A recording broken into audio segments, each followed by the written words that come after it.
Hello everyone, this is Sarah, your SPSS mentor, and I welcome you all to my YouTube channel. In this video, I will demonstrate you how can you import a dataset in SPSS from Microsoft Excel.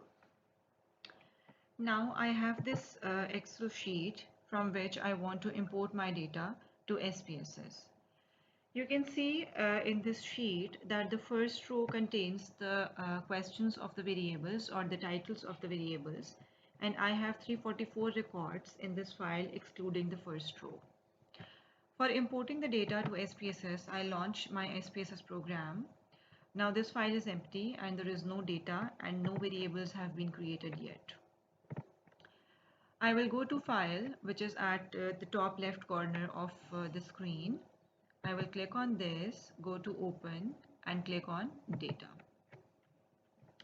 Now my data set has been saved on the desktop of my system. So clicking on the desktop, from the files of type, I will select Excel. This is the data set which I want to import to SPSS. I will select the data set and click on Open.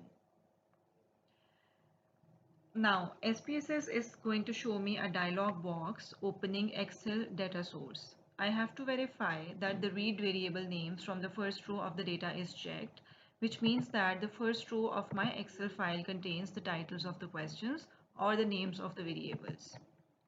I will click on OK. Now you can see that I have successfully imported my data in my SPSS.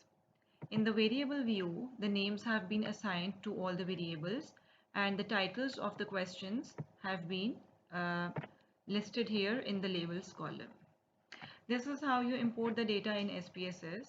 I hope this video was helpful for you. Please subscribe to my channel and like the video. See you in the next video. Take care till then. Bye bye.